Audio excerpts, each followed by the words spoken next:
Everly Monroe's taxi pulled up to the Museum of American Contemporary Arts like a rust-yellow minnow docking beside a glass and marble whale. Inside her thrift store clutch she still had the rideshare promo code, proof she couldn't really afford the fare but refused to arrive smelling like bus exhaust on the most important night of her career.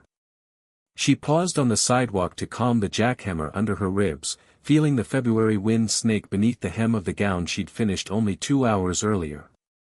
She called it a gown, but it was really 3 curtain panels from a Habitat restore, plum taffeta shot with aubergine, $8 each.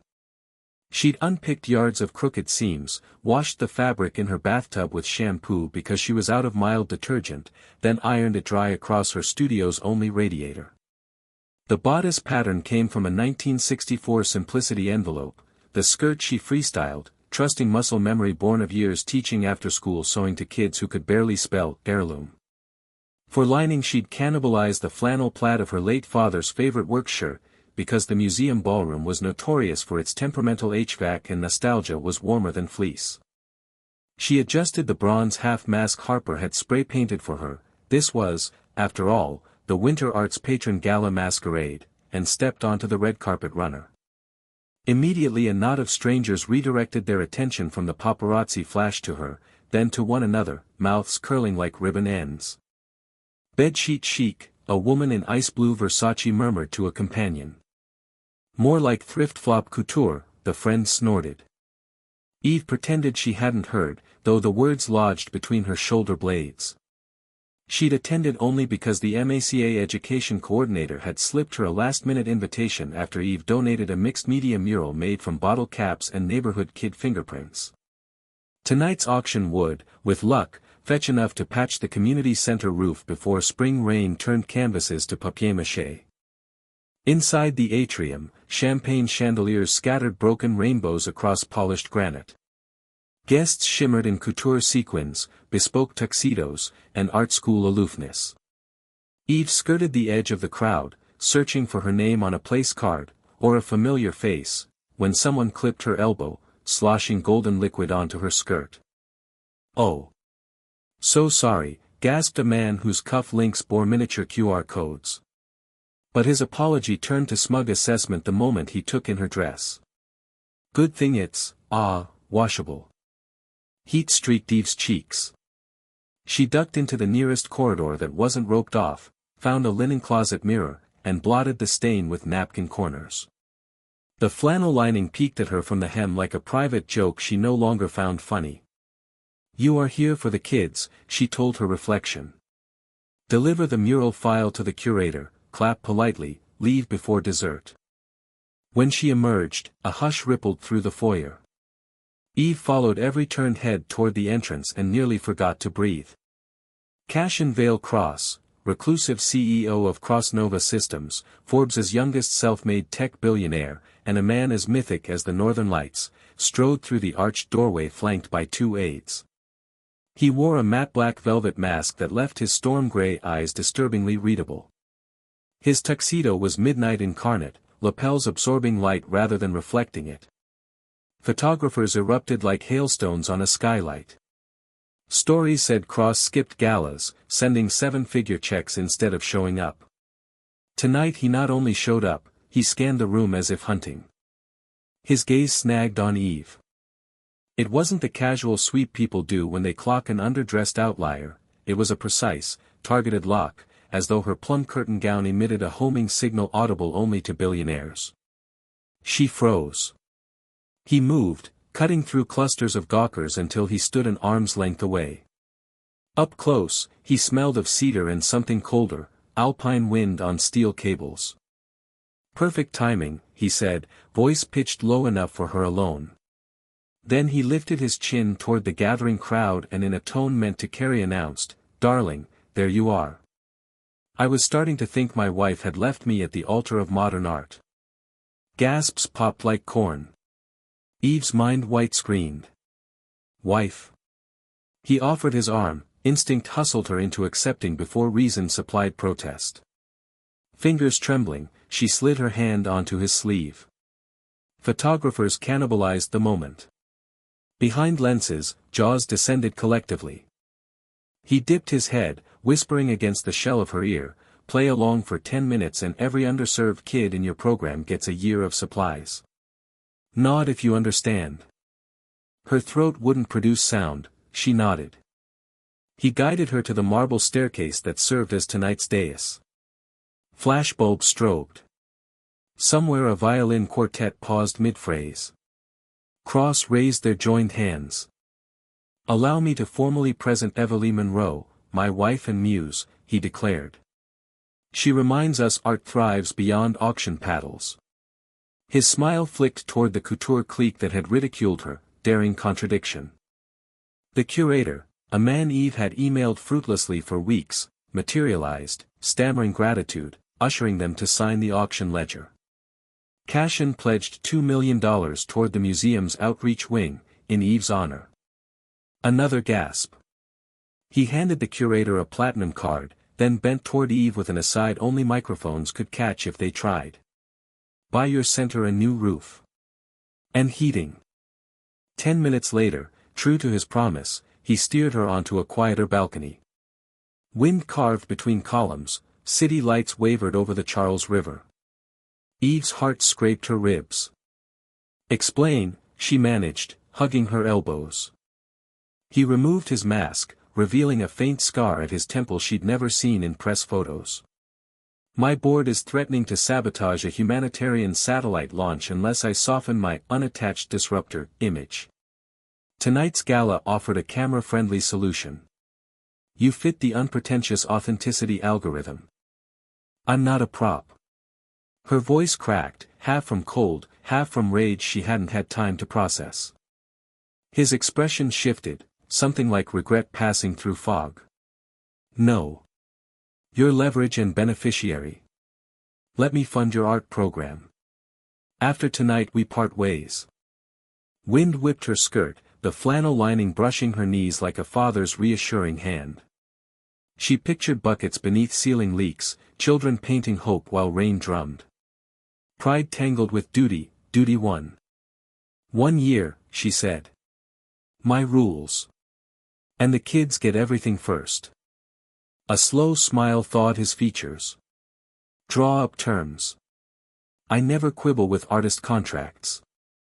Inside, the orchestra resumed, the crowd buzzed with fresh gossip, and Eve's curtain gown no longer felt like patchwork shame but a flag of insurgency in a war she hadn't known she was fighting. Cashin offered his arm again, softer this time, and together they re-entered the blaze of chandeliers, two strangers wearing borrowed titles, about to rewrite the gallery of their lives with threads nobody saw coming. Sunlight found Evelyn through threadbare curtains before reality did. For one luxurious second she believed the gala had been an inventory of fever dream fragments, the cheap dress, the cruel laughter, the billionaire, the word wife detonating over a sea of couture. Then her phone vibrated on the nightstand like a trapped hornet, 94 unread notifications. The first banner preview read Boston Herald, Curtain Couture, "Who is Cashin Cross's secret bride?" She lurched upright in bed, nearly concussing herself on the slanted attic ceiling of her studio apartment. Her gown lay draped over the desk chair, plum fabric shimmering dully in morning light, champagne blotch dried to the hue of weak coffee. No glass slippers, but the proof was indisputable. She thumbed through messages, Harper's all-caps texts, "Girl you broke the internet," district office emails requesting clarification about your sudden publicity, and a single unknown number that simply read, "Car arrives 9 o'clock. CVC." It was 8:37. Eve showered at record speed, scalding water failing to rinse away dread. She wrestled curls into a bun, swiped mascara, and yanked on a thrifted navy wrap dress. At 8:59 a.m. sleek silver Polestar idled at the curb, its driver in discreet black livery. She climbed in clutching a tote stuffed with sketchbooks and a resolve not to be swept again without consent. The car glided through Back Bay, stopping before the Crossnova Systems Tower, 50 stories of glass faceting the sky like an algorithmic jewel. Inside, receptionists greeted her by name, eyes bright with unsaid questions. She was whisked to a private elevator whose panels displayed environmental data instead of floor numbers, atmospheric CO2 parts per million, global renewable energy output, and, surprisingly, live donations to public school arts funds. The digits ticked upward with each passing second. Her throat tightened. Top floor, a conference suite walled by windows that framed the harbor like IMAX. Cashin waited at a long table strewn with tablets and legal folios. Gone was the velvet mask, in its place, wire-rimmed glasses that civilized his storm-gray gaze. He rose as she entered, that imperceptible smile tugging the edge of his mouth, as if they were co-conspirators rather than strangers. "Thank you for coming on short notice," he said, gesturing to a chair. "Coffee? Darjeeling?" "Answers," Eve replied, sitting but refusing the latte a hovering aide offered. "Then coffee." He inclined his head, dismissing staff with a flick of fingers. Glass doors hissed shut, leaving only them and the hush of recycled air. Cashin tapped a control, blinds lowered halfway, dimming the glare. He slid a slim folder across the table. "Preliminary agreement," he said. 1-year term. Public partnership. No romantic obligations beyond optics. In exchange, CrossNova provides full funding for the Monroe Community Arts Center, roof, utilities, teacher salaries, supplies. Plus an annual scholarship for any student you nominate. Eve opened the folder. The numbers were astronomical, 7 figures starting with a subtle 3. Her heart stumbled. "Salaried? My teachers volunteer or cobble gig work." He steepled fingers. "Volunteerism won't shield them from burnout. You deserve infrastructure." She exhaled, steadying herself. "Clause 9 says I must accompany you to 3 corporate retreats and all major shareholder events. My board demands visibility. We control wardrobe and narrative together. I won't stage manage your identity." She scanned further, brow arching. "A confidentiality rider about your father, Senator Cross." Tabloid whispers bubbled up, campaign finance probe, offshore trusts. "You said transparency." His jaw flexed. "My father's sins predate this alliance. The clause protects us both until due process ends." Eve met his gaze, held it. "Redraft, no gag order on crimes that harm the public. I won't be complicit." A beat, then he nodded once. "Agreed." He scribbled a note for legal. A gentle knock interrupted, a woman in charcoal power suit, CrossNova's general counsel, Vanessa Dubois, entered with 2 additional documents: 1, a statement for immediate press release, 2, an updated board meeting agenda. Vanessa's eyes flicked between them with piqued curiosity but professional restraint. "Mr. Cross, the satellite humanitarian vote is moved to 11, she said. Directors expect to meet Miss Monroe. Ms. Monroe, Eve corrected automatically. Cashin gestured. Send them to Conference B. We'll be down. When Vanessa left, he turned to Eve. The satellite array will deliver emergency internet to disaster zones, but several directors oppose the cost.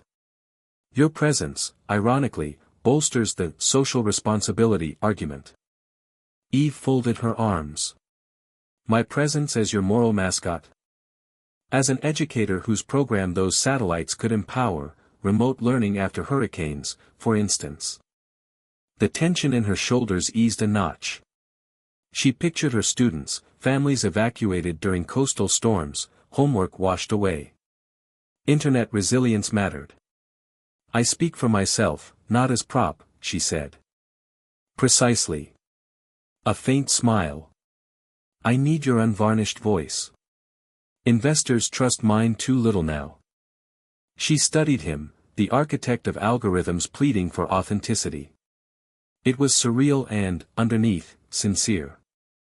Coffee, then, she said. The shareholder directors gathered around a walnut table shaped like a crescent moon. Holophede charts hovered, orbital paths, cost overruns.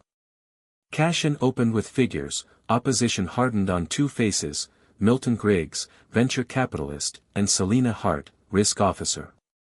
When Eve's turn came, her pulse drummed but her teacher voice surfaced. She spoke of children in Roxbury whose relatives in hurricane-blitzed Puerto Rico couldn't video call for weeks, of art as therapy beamed into trauma zones if bandwidth existed, of a future where the same kids laughed at gallery elites mocking curtain gowns. She described her father patching leaks in their roof with tarps labeled FEMA, and wondered aloud why connectivity should be a luxury. Silence followed. Then an unexpected ally, Director Hart, leaned forward.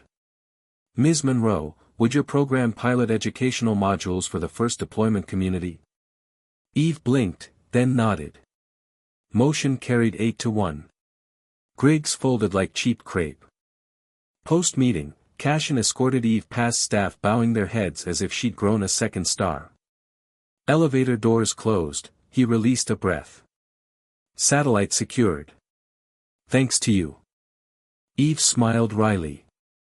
Curtain couture saves the world. Who knew? Innovators know value isn't price tag.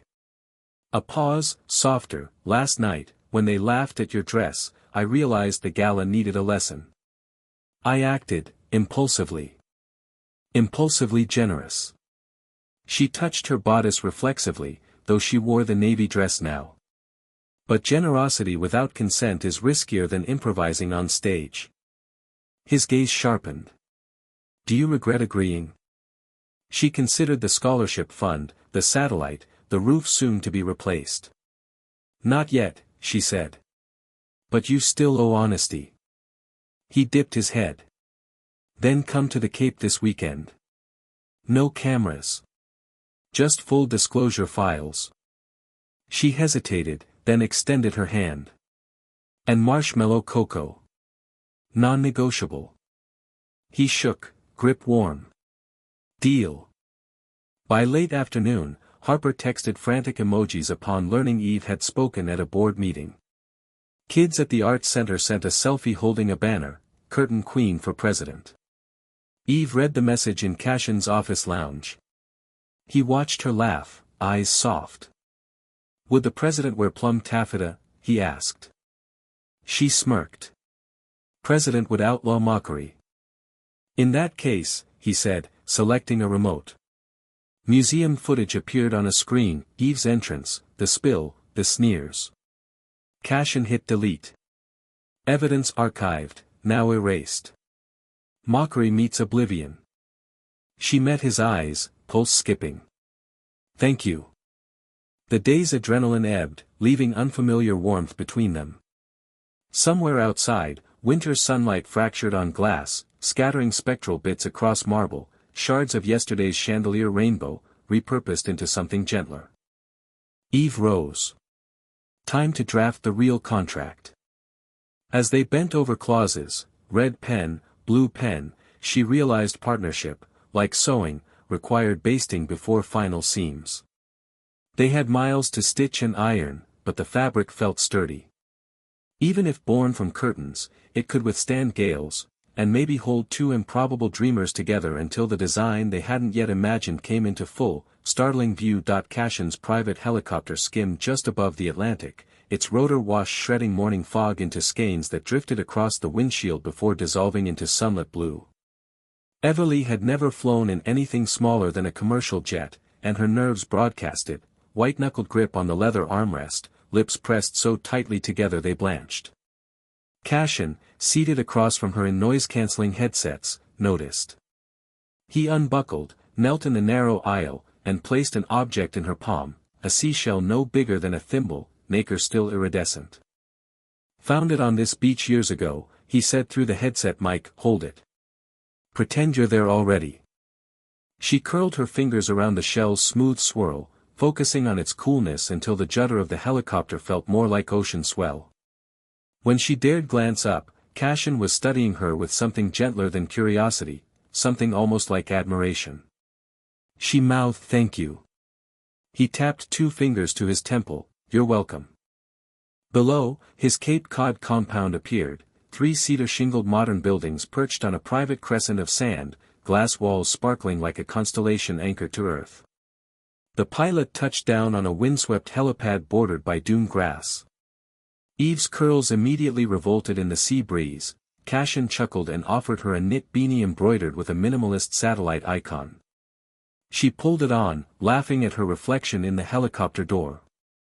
They walked a shell path to the main house. Cashin's security chief, a broad-shouldered woman named Petra, saluted them and disappeared with their bags. Inside, the decor was Scandinavian restraint, pale ash floors, steel beams, furniture carved from driftwood. Yet on one cedar wall hung an eclectic collage of children's artwork, crayon rockets, finger paint galaxies. Eve paused. Cross Nova's orphanage outreach, Cashin explained. Every launch we invite kids to design mission patches. He pointed at a watercolor nebula, that one was from a girl in Syria. Her school was rubble but she wanted to send colors into space. A hush settled between them, reverence tempered by the hum of unseen ventilation. Cashin gestured down a hallway. Full disclosure files are in my study. But first, food. Truth digests better with chowder. They ate on a deck overlooking slate-gray water rippling under gull cries. Cashin ladled steaming clam chowder into stoneware bowls, the aroma of thyme and brine mingling with salt air. Eve tasted, eyes widening. He raised an eyebrow. Cashin cross-cooks. Your PR team hides that. They fear it humanizes me, he deadpanned. I'm supposed to subsist on venture capital and disdain. She snorted chowder. He grinned, handing her a linen napkin. When the bowls were empty, he led her inside to the glass-walled study. A fire flickered in a suspended hearth, its flames mirrored on the windowpanes so it seemed the ocean itself burned.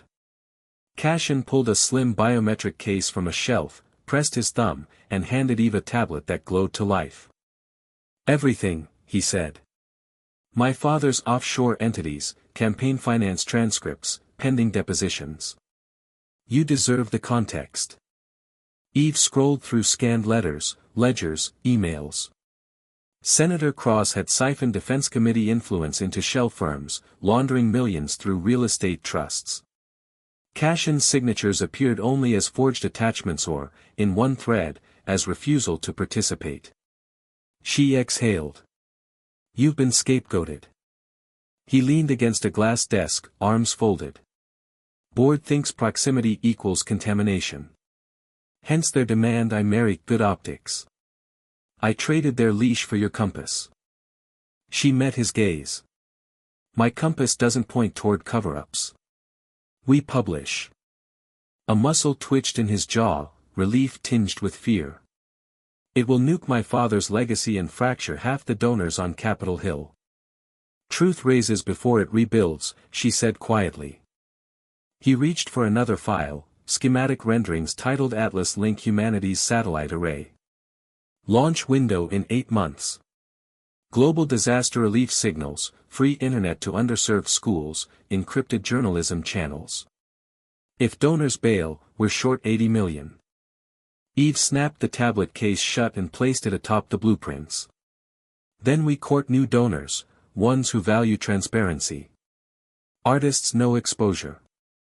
He studied her, perhaps weighing risk versus belief, then nodded. I'll brief finance Monday. Hours bled into twilight as they drafted a release strategy.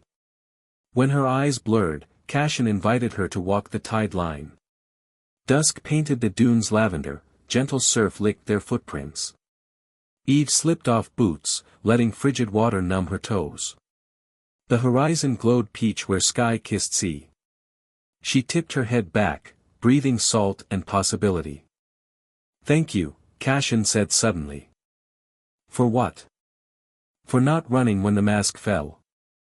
She towed a pebble. I sew masks for a living. Knowing what stitches hide teaches respect for the face beneath. He chuckled, but the sound caught on something raw. She slipped the tiny shell from her coat pocket, handed it back. Your talisman. Keep it, he said, closing her fingers around it again. It reminds me some treasures are fragile. They walked until Orion rose, constellations mirrored in wet sand. When cold finally drove them inside, Petra had lit lanterns along the deck. Eve found guest quarters stocked with quilts stitched from recycled sailcloth.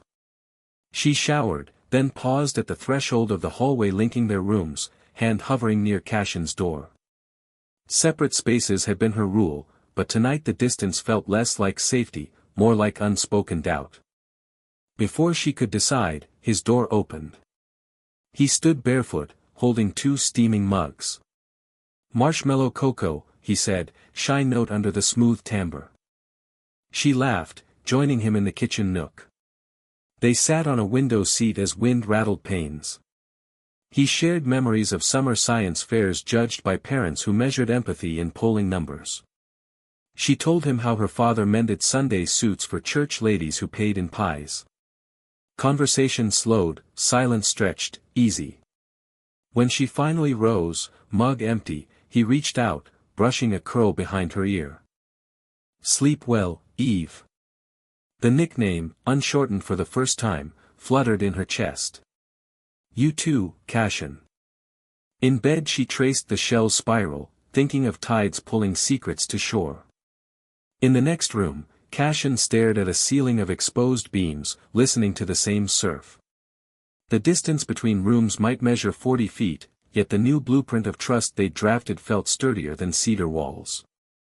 Morning promised storm fronts and shareholder uproar, but for now the compound rested, a lighthouse before conflict seas.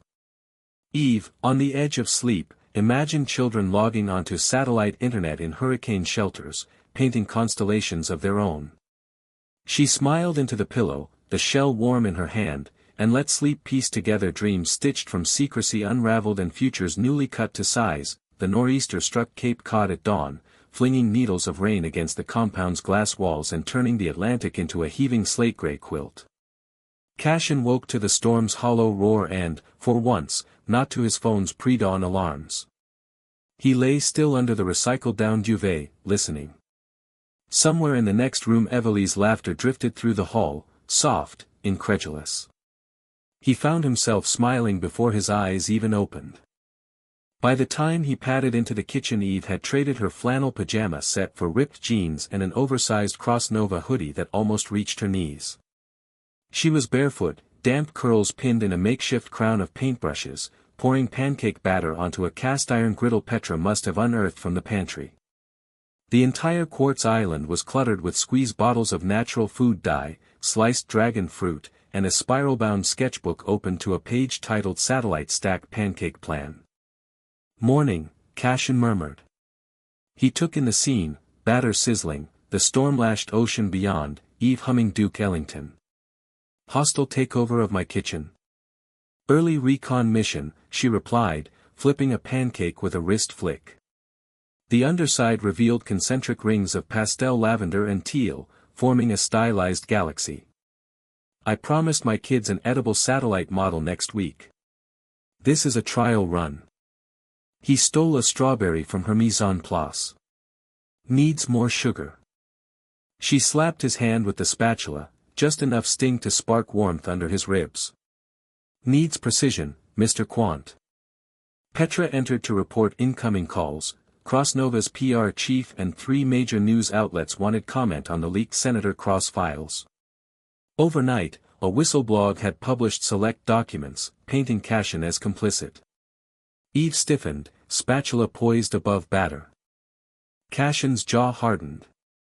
"Prepare a press pool at noon," he told Petra. "No spin. We release the full archive." When Petra left, Eve returned the bowl to the counter. "Leak wasn't me." "I know." He placed a steadying palm on the small of her back, her shoulders eased. "It was inevitable. We go transparent before they weaponize half-truths." He scanned her pancake schematics, an idea catching. "What if transparency is our offense? Live stream the data review, analysts, journalists, public, all together." She studied him, eyes warming. "A forensic town hall." "Exactly. You co-host. People trust educators more than CEOs." She exhaled, swirling dye into the batter like nebulas. "Give me 48 hours to prep visuals." 24, he bargained. Storm riding requires speed. 24, she agreed. But you flipped the last pancake. He accepted the spatula, batter already swirling in a new universe. By mid-morning the compound's media hub, once a minimalist theater, had morphed into a command center of transparency. Eve commandeered a digital whiteboard, mapping the senator's money trails with rainbow chalk markers, each color coded to offshore entities, election cycles, and policy kickbacks. Cashin watched her turn corruption into legible art, arrows, call-outs, cartoon sharks devouring briefcases. Visual grammar, she explained, wiping dye from her cheek with a sleeve. Kids learn fastest through metaphor. He scanned the board. What metaphor explains a son testifying against his father? She paused, lowering the marker. A broken loom still warps cloth you can mend. Their gazes held, understanding settled, heavy yet resolute. PR Chief Rowan Adler arrived, gray hair plastered by storm drizzle. He eyed the board, whistled low. You're sure we launched this unsanitized? Sanitize and it's spin, Eve said. We thread trust stitch by stitch. Rowan nodded, accepting the shift in authority. Live stream links green. Reddit AMA queued. Only risk, Senator Cross is scheduled for a podcast tonight, he'll counterattack. Let him, Cashin said. Truth ages better. Noon, floodlights bathed the media hub, rain pelting skylights overhead. Eve walked on stage first, wearing a simple ivory blouse tucked into high-waisted trousers the color of wet sand. She pinned her thrift patchwork waistcoat on top, a nod to the curtain couture genesis. A modest microphone glimmered at her collar. Cashin followed in charcoal slacks and an open-neck sweater, softer than his usual armor. Eve opened, Good afternoon. I'm Everly Monroe, arts educator. You know me from a mislabeled gown. Today we repurpose labels. She gestured to the whiteboard, launching into a concise history of campaign finance while scribbling quick caricatures, senators as monopoly pieces, shell companies as nesting Russian dolls. The stream chat exploded with heart emojis and applause gifs. Cashin stepped forward. I was 14 when I found a balance sheet that didn't add up. Today you'll see every sheet they tried to burn. He tapped a tablet, the LED wall populated with PDF thumbnails, legal filings, bank ledgers, deposition transcripts. An invitation QR code hovered, download, analyze, share. The chat feed detonated. Over 3 hours they walked viewers through every link. Eve fielded questions from journalists and high school seniors alike, translating jargon into plain speech. Cashin supplied dates, confirmed email headers, refused to speculate where data was inconclusive. When a hostile pundit accused him of orchestrating a publicity stunt, Eve countered, stunts vanish when lights dim. Transparency endures. By stream's end, Senator Cross's podcast had devolved into defensive posturing. Trending hashtags favored hashtag loom of truth over the senator's hashtag legacy lore. Markets, surprisingly, stabilized, investors betting that radical honesty beat scandal hemorrhage. Exhausted, they collapsed on the living room sofa, the storm finally tapering into a whisper. Eve rested her head on Cashin's shoulder, watching embers pulse in the hearth. Tomorrow children will ask why a father betrayed his oath, she murmured. Cashin traced small circles on her forearm. Tell them greed warps any loom if left unattended. Tell them we're weaving new fabric. She tilted her face up, eyes reflecting firelight. The air thickened, not with scandal, but with unspoken wants. He bent, brushing his lips to her forehead in ask, not claim. She lifted onto her knees, meeting him halfway. The kiss was gentle, exploratory, yet decisive, a seam finally sewn after careful basting. Thunder rolled distant applause. They parted only when Petra knocked, announcing Harper's arrival. Eve squealed, minutes later she and Harper twirled in the entry hall, curtain gown between them on a hanger. Harper held a garment bag. Came to deliver an upgrade, courtesy of the neighborhood moms who refused to let couture win. She unveiled a new dress, plum and gold brocade, cut in the same pattern but lined this time with silk painted by Eve's students, galaxies of finger-swirled color. Eve's eyes misted. Cashin lingered near the stairs, heart cayenne hot. Harper eyed him, whispered to Eve, "Looks better in person than on Forbes." Eve elbowed her. "He cooks chowder." Harper swooned theatrically, then sobered. "Be careful. Billionaires break more than hearts." Cashin, overhearing, stepped forward. "Working on a repair record instead." Harper studied him, nodded once. That night, the storm broke into star-studded clarity. Cashin led Eve to the Dunecrest Observatory, a minimal glass dome housing a telescope linked to Crossnova's smallest orbital satellite. As she peered through the lens, the telescope auto-calibrated, displaying a real-time view of Earth's night side. Tiny pulsing dots marked internet access nodes newly activated by Crossnova's previous launch. "You did that," Cashin whispered behind her. "Your board speech saved the next launch." Eve stared at the glowing constellations of connectivity. One pulsed over Puerto Rico, another over the Mekong Delta. "We did this," she corrected. "Stitched from scrap faith." He circled arms around her. "I'm done with contracts. We've stronger than ink bind us now." She leaned back into him, the telescope's soft hum filling the dome. Outside, waves hissed on sand, erasing the storm's scars. Somewhere between sea and satellite, their future hovered, fragile, luminous, a new line of thread ready to wind through loom heddles. Eve closed her eyes, feeling Cashin's heartbeats sync with her own, and imagined the fabric they would create, vibrant, resilient, impossible for any cynic to unravel. Morning sunlight spilled across the Cape compound like a fresh coat of paint, illuminating salt-streaked windows and a living room littered with evidence of the previous night's impromptu celebration, empty cocoa mugs, lengths of rainbow chalk, and Harper's galaxy-lined curtain gown draped over a banister awaiting its second act. Evalee padded out of the guest suite wearing Cashin's spare Oxford shirt, the sleeves rolled twice so her hands were free. She found him in the kitchen, hair still damp from a pre-dawn swim, watching a muted news feed on the fridge's glass door. A red breaking news banner crawled beneath the anchor's face, "Senator Lyle Cross indicted, arrest warrant issued." Cashin's gaze slid to Eve, wary. She crossed the tile, reached for his hand. "You knew this could happen." "I didn't expect it within 12 hours. He exhaled, steady but pale. "The DOJ subpoena piggybacked on our data dump. Transparency has a time zone of its own," she said, squeezing his fingers. "You stand apart from him now. That's visible." He nodded slowly, then gestured to the counter where Petra had arranged a breakfast war room, granola, Greek yogurt, and 3 tablets displaying social sentiment dashboards. Eve scanned the numbers, Crossnova stock holding, public approval edging up, but a spike in crimson tweets under #CurtainCoupé caught her eye.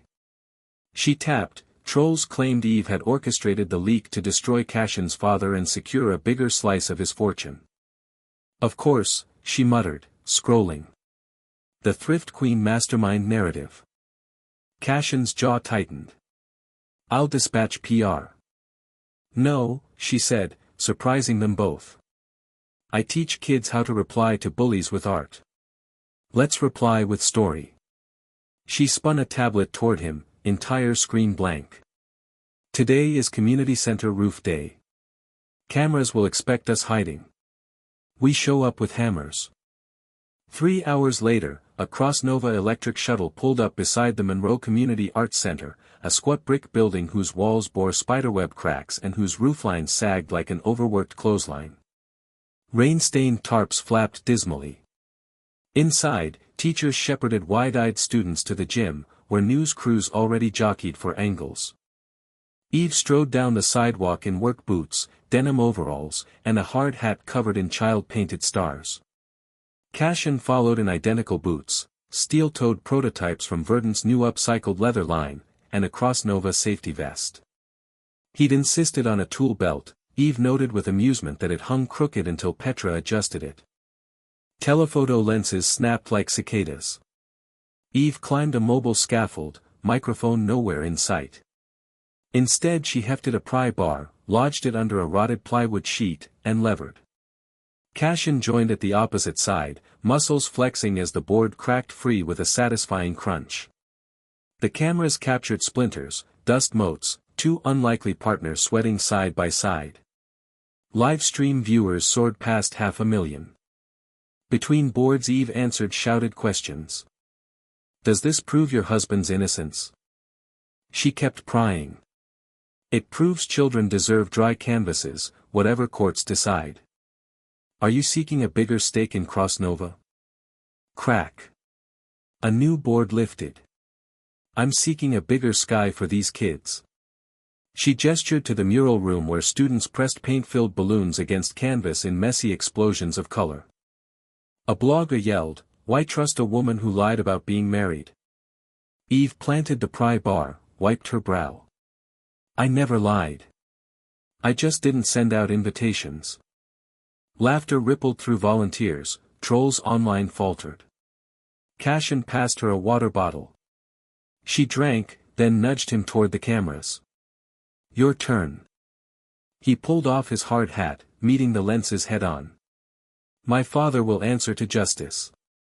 Cross Nova will answer to transparency. And I will answer to my partner, her compass guides this mission. He pointed to the children cheering below. Their art will hang on the satellite hull as our next mission patch. By late afternoon the old roof lay in a debris dumpster, and new joists, donated by a local carpenters union after seeing the live stream, were craned into place. Eve led student volunteers in painting the joists' undersides with shooting stars so future leaks would at least drip stardust. Harper arrived bearing sandwiches. She smirked at Cashin balancing on rafters, tie replaced by a bandana. Never thought I'd see Forbes Ice King smell like cedar mulch. Eve swatted her with a paint-smeared rag. Harper leaned closer. You sure about him, E? Eve glanced up at Cashin coaching two kids with a nail gun, set to training mode. He laughed as the compressor hissed, warmth chasing usual reserve. I'm getting sure, she said. Harper nodded, slipping her a letter. Final permit approvals for your rooftop greenhouse. Boston zoning signed off, guess their inbox flooded after last night. Eve unfolded the document, eyes stinging. Evening settled golden. The roof stood watertight, the press dispersed, satiated by images of billion-dollar grit. Teachers lit tiki torches in the cracked asphalt playground, and a makeshift cookout bloomed, hot dogs, veggie kebabs, more fixings. Children formed drumming circles with paint buckets, volunteers danced, the entire block thrummed with reclaimed joy. Eve found Cashin sitting on a curb, head resting against the brick wall, watching the scene like a man finally allowed to breathe. She eased beside him, offering half a charred marshmallow. He bit, sticky sugar glazing his lip. Your trolls pivoted, he said around the goo. Now they call you the salvage saint. She rolled her eyes. I prefer Fred Heretic. A comfortable silence unfurled until a child approached, a shy sixth grader named Malik who once refused to pick up a brush. He held out a Polaroid, Eve and Cashin on the roof framed by storm-clearing sky. Over their heads he'd scrawled in marker, new roof. New proof. Eve knelt, eyes glossy. Will you sign it? Malik shook his head. It's for you. So you remember the day everyone stopped leaking. Cashin's throat bobbed. He took the photo, slid it into the pocket of his safety vest like a passport. Night deepened. Parents collected children, volunteers packed tools. Harper left blowing kisses. Petra hovered discreetly until Eve waved her off. Finally only floodlights and cricket chirps remained. Cashin tugged Eve to her feet. Walk, he asked. She nodded. They strolled the deserted block. Moonlight silvered puddles from yesterday's rain, the refurbished roof gleamed pitch black against stars. Cashin laced his fingers with hers. My father called from custody, he said quietly. He asked if I doctored evidence. I said no, and that I'd testify. His voice cracked like old timber. He hung up. Eve pressed their joined hands to her chest. Loom is broken, but cloth can still be woven. She borrowed her own earlier metaphor, offering it back as solace. He stopped beneath a flickering street lamp, cupped her face. You keep patching holes I was convinced were fatal. His kiss tasted of marshmallow, salt, maybe a hint of new roof tar. She returned it, slow, sure. When they separated, she whispered, next patch is yours. He nodded. I've arranged a town hall forum with employees. Full Q&A about the data leak, my father, everything. No PR filter. She smiled, tired but proud. I'll bring the markers and metaphors. They turned toward the compound's shuttle idling at the corner. Ahead, a mural on a neighboring building glowed under streetlight, an unfinished phoenix the kids had begun earlier, brushstrokes jagged but hopeful. Eve squeezed Cashin's hand, imagining the final feathers, the blaze of color yet to be painted. The phoenix, like them, was mid-flight, singed by scandal, lifted by truth, and stubbornly alive, wings spanning the long night toward a dawn stitched not of perfection but of relentless, resilient light. The Crossnova Auditorium, normally a rink of brushed steel and algorithmic calm, pulsed with a nervous electricity Evely could almost taste. 200 employees filled the descending rows, badges swapped for colored wristbands, green for engineering, orange for finance, violet for policy, and a sprinkle of teal ribbons Eve herself had handed out to the internship cohort from Roxbury.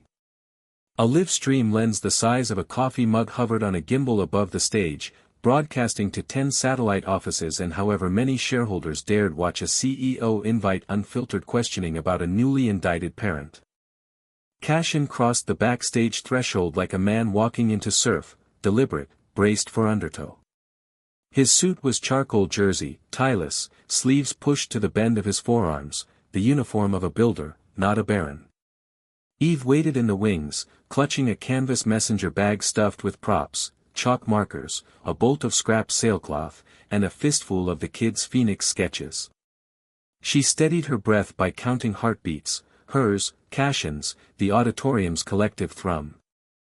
He glanced back, gray eyes seeking. She gave a tight nod. They'd rehearsed nothing beyond honesty. Petra strode on stage first, planting herself at a side lectern. House rules, she said into the mic, no anonymity, no profanity, no question off limits. She pointed a laser to Cashin's lapel mic, boss is live. Go. Cashin stepped into the spill of soft white light. A hush rippled downward like fabric hitting a cutting table. I stand before you not as a headline but as your colleague, he began, voice carrying but edged with gravel. My family's wrongdoing will no longer shadow this company. A green band engineer shot up. Did you profit from the senator's shell firms? Cashin met his gaze. No. I severed financial ties at 19. Forensic accountants posted the ledger an hour ago, links on the feed. Orange band finance analyst, why keep the same last name? My mother's name, too, he said. And a reminder of accountability I carry in daylight instead of hiding in darkness. Murmur of approval. Eve exhaled. Then a violet band policy advisor, a woman with silver locks, stood. What safeguard keeps Crossnova from moral drift under future leadership? Cashin gestured toward Eve. She stepped forward, knees jelly, but the stage seemed to rise with her. She unrolled the scrap sailcloth onto an easel, clipped it at the corners, and uncapped a cobalt chalk marker. This company is a loom, she said, drawing quick intersecting lines. Warp threads, technology, capital, supply chain, run lengthwise. They don't shift. Weft threads, people, ethics, story, cross, binding structure. You can replace warp with carbon fiber, satellite brass, or yes, dirty money. But if the weft rots, the fabric falls apart. She sketched a broken line. Safeguard is communal weaving. Transparent ledgers, rotating worker seats on the board, policies we're drafting tonight. Not because PR demands, but because fabric demands tension on both axes to stay strong. Silence, then applause that climbed row by row. Cashin waited until it ebbed. Motion to empower an ethics council elected by employees, with veto on any deal failing a triple bottom-line audit. He raised an eyebrow at the audience. Shall we vote? Colored wrists rose. Majority, nearly unanimous. Petra logged the count. Consider it ratified. The next question came from a remote office, voice booming through ceiling speakers. How did Ms. Monroe earn co-architect status overnight? Eve's pulse jumped, but Cashin answered. By teaching me a truth MBA program skipped, value is what remains when currency combusts. He turned to her, frank admiration softening the line of his jaw. She reminded me businesses are granted social visas, and renewal fees are paid in trust. Another hand, teal ribbon in turn, cheeks flushed. What if trust fails again? Eve invited him on stage, handed over a charcoal marker. Draw the patch, she said. When cloth tears, we mend as designers, not as deniers. The intern, startled, elated, sketched a stitched X across her diagram. Audience captured the moment on phones, social feeds bloomed with #patch protocol. After 90 minutes the session closed with Cashin's pledge, a quarterly open forum, live-streamed, moderated by rotating educators. When the lights brightened, employees didn't rush out, they clustered around Eve, volunteers already claiming seats on the newborn ethics council. Cashin slipped through knots of conversation, pride and humility warring across his features. Backstage, Eve packed her bag, hands finally shaking now that crisis adrenaline drained. Cashin arrived, pressing a foil-wrapped protein bar into her palm. Sugar crash prevention, he murmured. She laughed weakly. Teacher metabolism survives on cafeteria tater tots, I'll manage. He cupped her elbow, steering her to a quiet alcove. Murmurs of employees faded behind the recycling bins. You were incandescent, he said. You turned deposition debris into a civic cathedral. She traced a smudge of cobalt chalk on his sleeve. You handed me the microphone. That's power, Cashin. Shared power, he corrected, voice low. And speaking of power, Nova 3 launch is back on schedule. I want you at mission control. She blinked. When? 72 hours. Her mind flicked through lesson plans, substitute forms, the half-finished Phoenix mural on the center wall.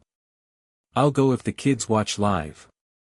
Field trip, popcorn, the works. Done. He brushed a curl behind her ear. Though Harper may riot if you leave her roof greenhouse solo. Harper can handle plants and paparazzi. A rare grin tugged his lips, but it flickered. You're sure? Launch day is emotional. Especially now. Families stand at launch pads, she said. Even patchwork ones. He inhaled as if the word lodged somewhere tender. Then he kissed her, slow, deliberate, tasting like resolve and the faint vanilla of the protein bar. She answered with equal certainty, stage lights had nothing on this electricity. Petra's voice boomed from the corridor. Private jet wheels up in 2. Press swarm forming in the atrium. They parted breathlessly. Eve shouldered her bag. Next patch, she said, tilting her head toward the crowd, is theirs. Cashin extended a hand, palm paint stained from the intern's marker mishap. She took it. Together they strode back through the corridor, a seam sewn tight, warp and weft aligned, marching toward a countdown that would test not just rockets but the tensile strength of a relationship stitched by scandal and salvaged by impossible faith. Cashin liked to joke that rocket launches were 90% meteorology, 9% mathematics, and 1% mortal terror wrapped in optimism. Standing on the elevated gallery of Cross Nova Mission Control 3 nights later, Everly discovered that ratio applied equally to the human heart.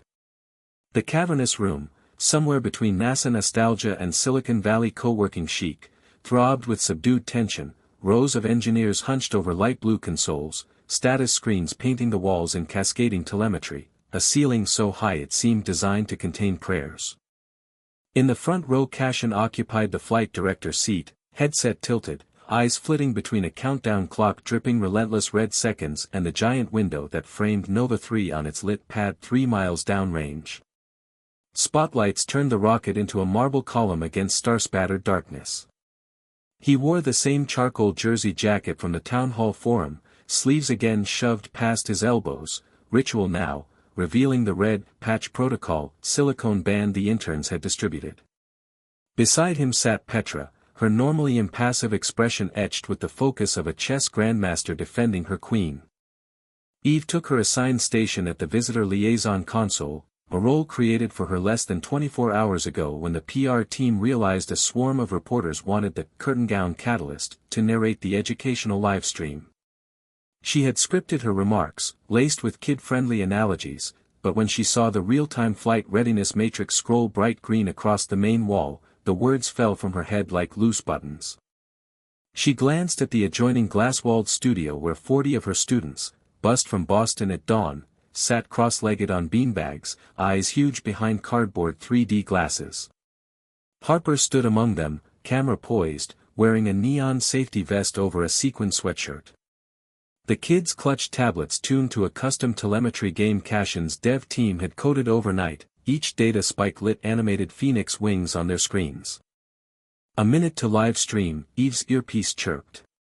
Rowan from PR whispered, 9 major outlets live.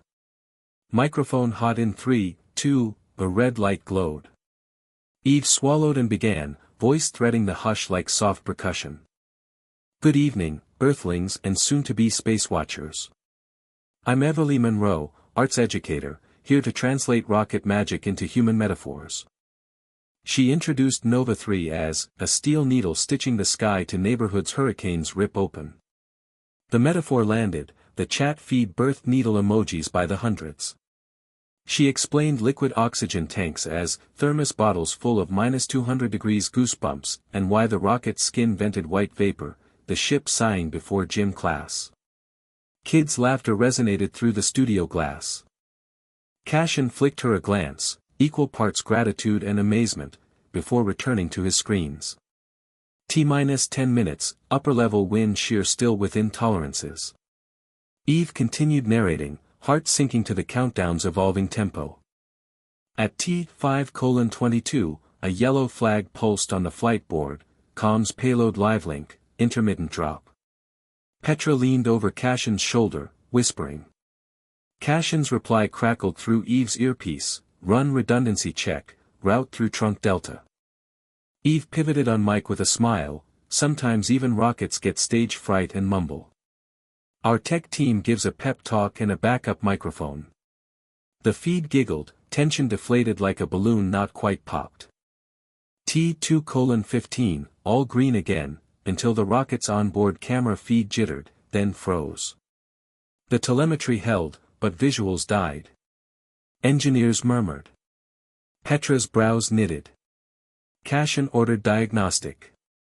Eve's pulse hammered, if visuals failed, thousands of classrooms would watch a blank screen.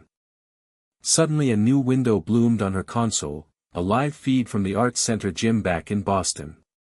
Harper had quietly patched their phone camera into the stream, kids brandishing hand-painted Phoenix posters.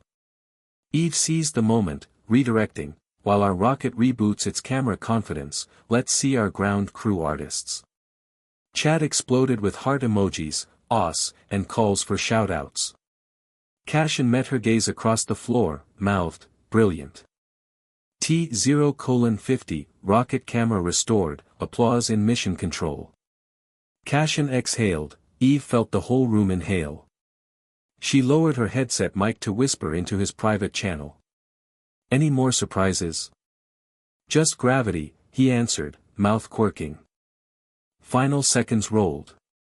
Eve switched to a solemn cadence, 5, 4, 3, she glanced at the kids' room, they chanted with her. 2, 1, ignition. Flame gushed, painting the night tangerine. The rocket trembled, then rose, slow and sovereign, on a pillar of torchlight. The auditorium lit with amber reflection, within the studio kids shrieked, hugging. Telemetry chirped green across screens. Eve forgot the mic, whispering, "Fly, Phoenix, fly." Cashin's voice, steady now, relayed ascent data, max Q nominal, guidance perfect. At main engine cut off, boosters separated like silver petals drifting earthward. Thunder reached mission control 8 seconds later, a deep concussion that rattled water bottles and, to Eve, felt like the planet applauding. As Nova 3 pitched downrange toward orbit insertion, mission control erupted, cheers, fist bumps, Petra hugging a startled intern. Cashin leaned over his console, forehead resting briefly on clasped hands, a silent benediction. When he raised his head his eyes found Eve's, distance between them shrank to a thread. Livestream signed off. Eve removed her headset, legs trembling. Cashin crossed the floor in 3 strides and lifted her off it, spinning once while crew hooped. She laughed into his shoulder, tears surprising her with their salt. Patch held, he murmured against her hair. Warp and weft, she whispered back. They separated when Petra cleared her throat, smirking. Harper barreled in followed by 40 breathless kids, who swarmed Eve. One student, Tasha, presented a 3D, printed satellite figurine, wings painted like the Phoenix mural. "Your stitching needle," she said. Cashin crouched to accept it with reverence. Rowan dashed in. "Global feeds want reactions." Also, Senator Cross issued a statement congratulating the team. Cashin's lips thinned. First time he watched from the sidelines. "Let's keep him there," Eve said, earning a grin. Press gauntlet began, flashes, questions, sound bites.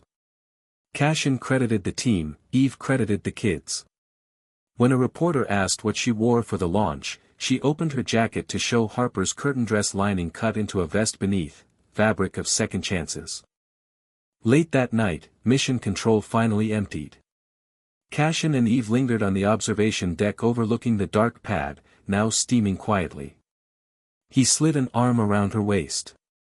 "You turned crisis into chorus." Again. She leaned into him. "You gave me the stage." "No," he said, voice soft. "You built it. I just lit the rigging." He reached into his pocket, producing the tiny Cape shell she'd kept. Its surface gleamed under post-launch floodlights.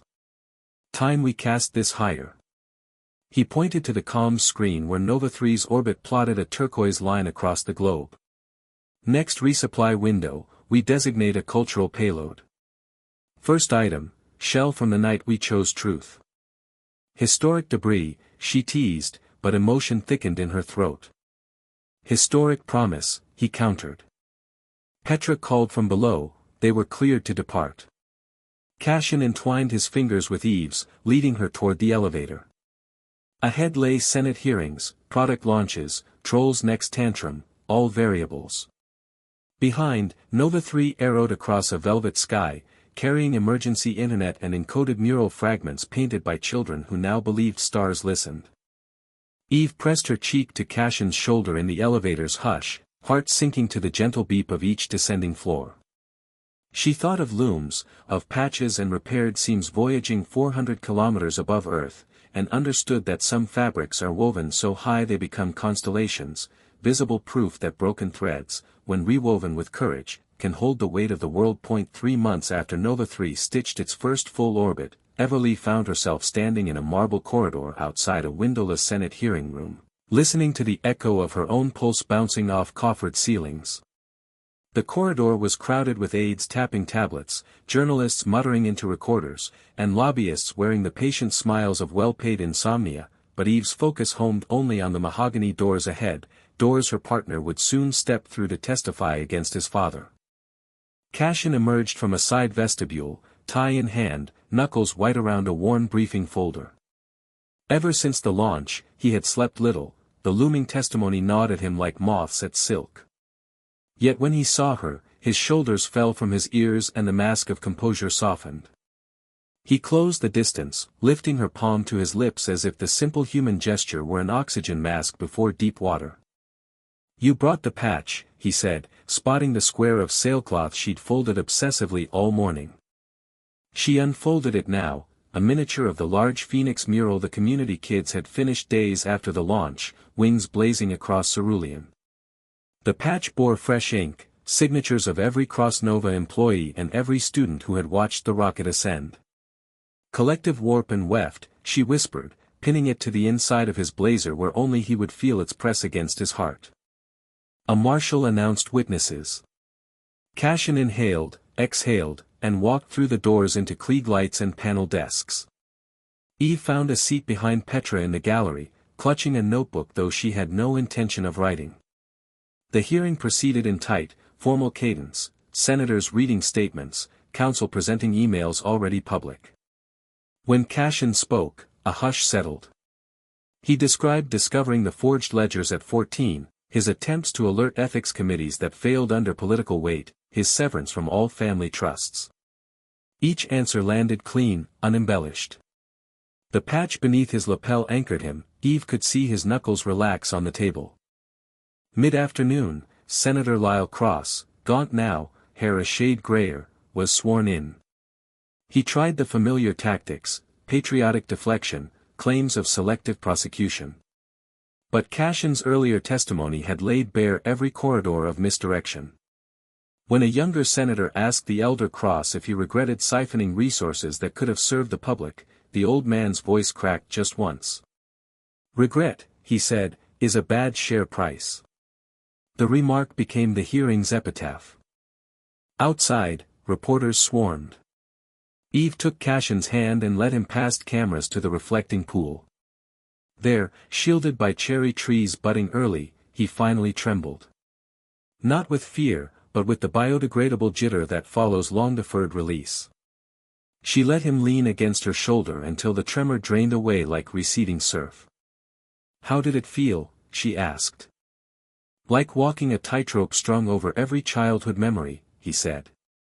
He straightened, brushing tears she hadn't noticed off his cheek. But the rope held.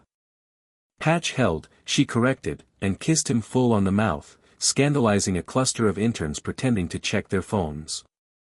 The week that followed unfurled like a banner in steady wind. Senate counsel recommended full criminal referral, markets, having priced in the drama, barely ticked. Meanwhile, Cashin's ethics council convened its inaugural meeting under a skylit atrium. Eve sat in the circle's outer ring, sketching ideas for a traveling exhibit of student art that would tour every CrossNova office.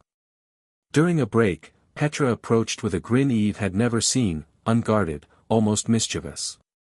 She handed Eve a slim USB. "Download from Nova 3's cultural payload camera," Petra said. "Thought you'd want first look." Back at the community center Eve plugged it into a projector.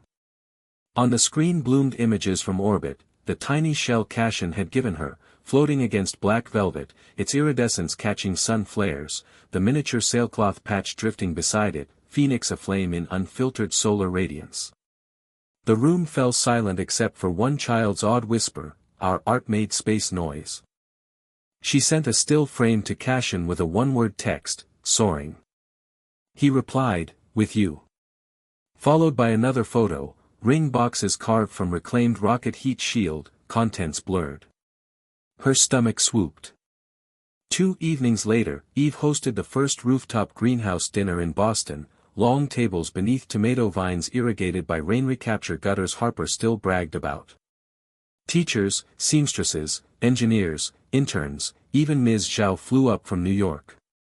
Cashin slipped in late, tie abandoned, eyes bright. When dessert, galaxy-swirled pavlova, appeared, he clinked a water glass. "I've ordered the final bolt of curtain fabric from the restore," he announced, laughter rippling. "But I'm told it's already spoken for." He met Eve's gaze, then knelt. Gasps fluttered like startled doves. He opened one box, inside, a ring of fused satellite titanium inlaid with threads of plum curtain silk and a splinter of seashell sealed under resin. Everly Monroe, will you marry me without preamble, contracts, or camera angles, simply because warp met weft and neither tore? For a heartbeat the city hushed, awaiting her answer, rooftop vines, passing trains, the harbor itself pausing tide. Eve's throat thickened. She thought of every insult stitched into that cheap dress, every splinter they'd pried from rotted beams, every patch they'd sewn in sight of the world. Her yes was soft but carried across the garden like a bell. Cashin slid the ring on her paint-speckled finger, it fit as if her hand had shaped it. Cheering erupted. Harper wiped tears with a basil leaf. Somewhere a kid shouted, "Now kiss." And they obliged, laughter trembling between their lips. They married a month later on the community center rooftop under a canopy woven from repurposed Ethernet cable and sea silk ribbons. Students officiated, each reading a line from a collective vow they'd authored. We promise to mend what tears, to share the needle, and to leave allowances in every seam, for future growth. Instead of rice, guests tossed dried flower petals mixed with shredded comment sections from troll blogs. The petals drifted on spring wind, landing in gutters soon destined for more hydroponic beds. Harper raised a toast. Petra offered security detail but danced anyway. Ms. Zhao secured 3 new European grants during the reception. And in a quiet corner, Cashin pressed his forehead to Eve's, murmuring that every launch from now on would carry a square of curtain cloth, thermal-treated, of course, stitched into the payload fairing. Night settled, warm and relentless with crickets. They escaped down the fire escape ladder to the mural alley, where the Phoenix now stretched 50 meters, wings tipped with glow-in-the-dark paint. Eve pressed her palm to painted feathers, luminous beneath city neon. Cashin slipped his hand over hers. "Remember the first burn of champagne on this fabric?" she asked, thinking of that long-ago splash. "Best spill in human history," he said, then dipped to kiss the spot on her shoulder where phantom bubbles once dried. Above them, Nova 3 winked across the cosmos, one orbital node in a growing lattice of connectivity. And somewhere inside its hull, a tiny shell and a patch of sailcloth rode endless free fall, proof that even the smallest remnants, salvaged with care, could become artifacts of universal hope. Eve leaned into Cashin, breathing salt, city smoke, and the faint scent of plum silk that memory never quite washed out. The future ahead was a bolt of unknown yardage, storms, stitches, inevitable rips, but they had needles, thread, and an army of eager apprentices. Warp secured, weft ready, shuttle poised, they would weave, patch, and keep weaving, until their fabric stretched star to star.